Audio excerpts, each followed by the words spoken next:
warahmatullahi wabarakatuh. Perkenalkan, kami dari kelompok 10 akan menjelaskan materi tentang hukum lingkungan internasional. Bagaimana sih sejarah perkembangan hukum lingkungan internasional? Sejarah perkembangan hukum internasional.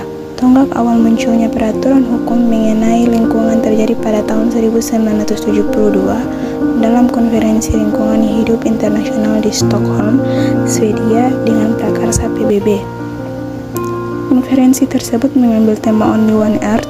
Dalam konferensi tersebut disepakati berdirinya United Nations Environment Program atau UNEP.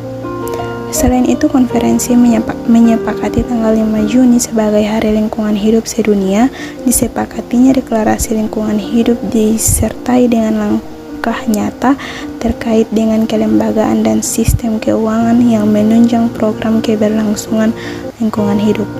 Selanjutnya, pada tahun 1979, Uni Eropa yang diwakili oleh European Economic Commission atau EEC membuat sebuah konvensi untuk membatasi emisi asap belerang di Eropa. Apa saja kerangka konferensi hukum internasional? Dalam kerangka konvensi hukum internasional, yang pertama lingkungan umum. 1. Konferensi Stockholm. Konferensi berlangsung di Stockholm, Swedia pada 5-16 Juni 1972. Keputusan akhir menyepakati penetapan 5 Juni yang merupakan pembukaan konferensi sebagai Hari Lingkungan Hidup Sedunia. 2. Konferensi Nairobi. Deklarasi Nairobi mendorong semua negara untuk mengemban tanggung jawab baik secara bersama atau individu. 3. Konferensi Bumi di Rio de Janeiro. Konvensi Kerangka Kerja Perserikatan Bangsa-Bangsa tentang Perubahan Iklim, yaitu konvensi ini bertujuan untuk menstabilisasi konsentrasi gas-gas rumah kaca di atmosfer pada tingkat yang tidak membahayakan sistem iklim sehingga ekosistem dapat memberikan jaminan pada produksi pangan dan keberlanjutan pada pembangunan ekonomi konvensi. 4. Konferensi Rio +5.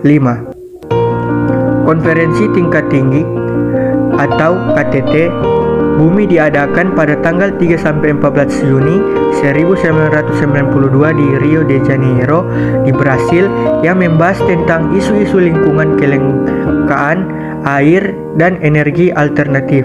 5. Konferensi Johannesburg. Hal ini diselenggarakan untuk membahas pembangunan berkelanjutan. Coba jelaskan aspek-aspek hukum dampak lingkungan lintas batas nasional dalam perundang-undangan Indonesia. Aspek-aspek hukum dampak lingkungan lintas batas nasional transnasional dalam perundang-undangan Indonesia. Eksplorasi dan eksploitasi mineral, khususnya migas di perairan Indonesia merupakan perkembangan baru dalam hukum laut Indonesia. Tahap lanjut dari perkembangan ini ialah dengan ditetapkannya Undang-Undang Nomor 1 Tahun 1973 tentang landas kontinen dengan ketentuan pelaksanaannya, dan rancangan UULH ini kemudian dikenal sebagai Undang-Undang Nomor 4 Tahun 1982 tentang ketentuan pokok lingkungan hidup. Berdasarkan pasal 4 huruf E diatur dampak lingkungan yang bersifat lintas batas nasional dalam perumusan terlindungnya negara terhadap dampak kegiatan ini di luar wilayah negara yang menyebabkan kerusakan dan pencemaran lingkungan.